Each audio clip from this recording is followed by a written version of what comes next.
you were standing here with a mirror stuck out, would probably hit your right hand. So what we want is the young lady who's holding a mirror in her right hand to go over there.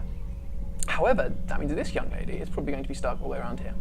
But before I make any such hazardous guesses, because I could well be wrong, having not played this in some time, I'm going to quickly whiz back up here and fix the other lens. Hello. Good girl. Come on. The only moments when she can retract, especially engine-defined moments, and it gives you the proper space.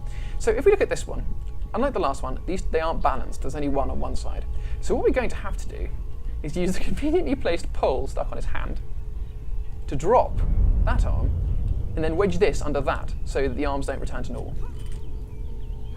You may be saying, what the fuck are you talking about? Well, you'll find out.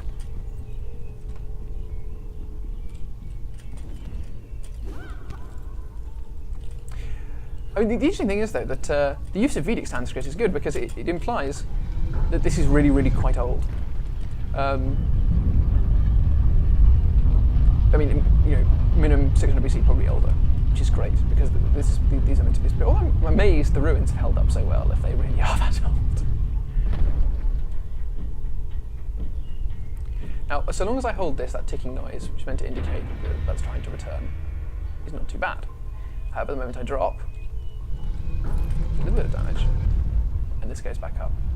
Frustrating, yes, but we can live with it. And it shows you it moving up and down the first 2 times, because I think they assume the first time you do it, you don't work out what's going on, and you let it move back up. Try and keep it closer. Go to the other side, I think. This cage, unlike the ones in Legend, doesn't actually have a skull in it. Poor old Zip and Alistair. Where are you guys? I'm missing you.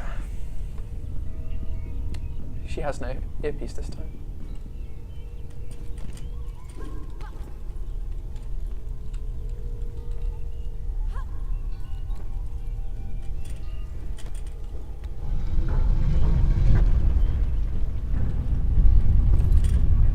By the way, as you can see, it goes much further up this time and lasts much longer, giving you absolutely ages to stuck it in, whereas the first time it always goes right back down, just to annoy you.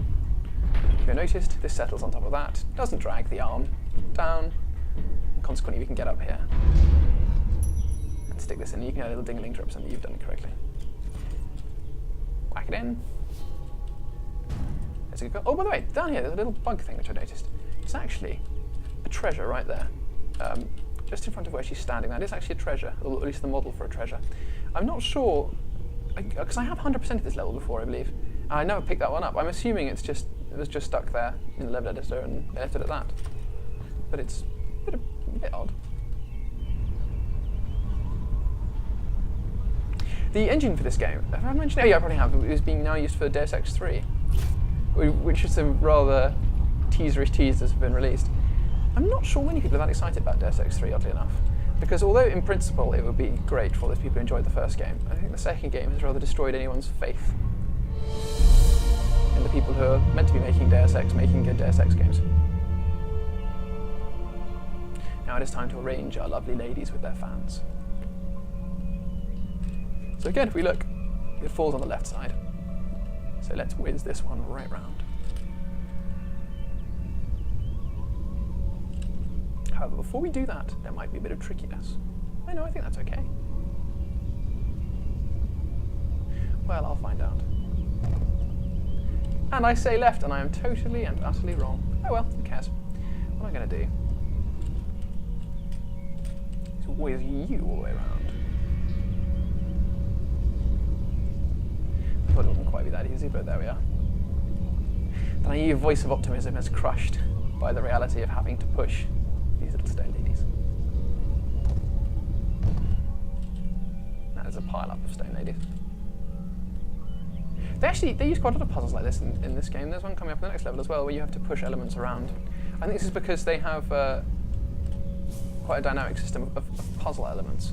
So you see, you go through the crystal then into her forehead.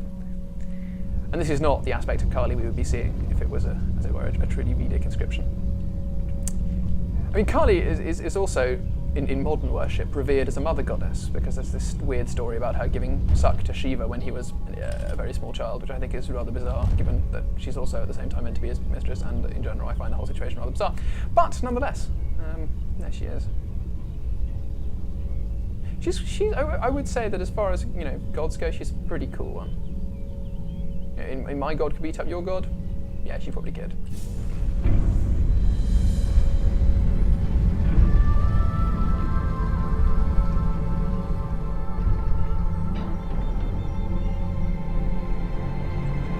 Fantastic work. Well done.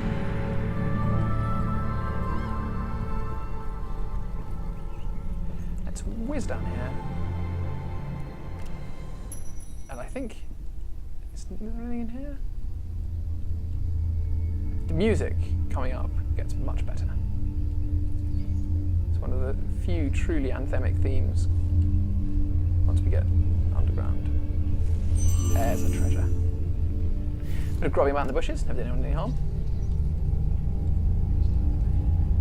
You can hear something scribbling and scratching below there. What you may notice is that there's some kind of large stone object with a ring pull. Now, we obviously can't grapple down, but because Lara is Hercules, we can obviously tug this right off. What will emerge forth from the Netherworld? But spiders.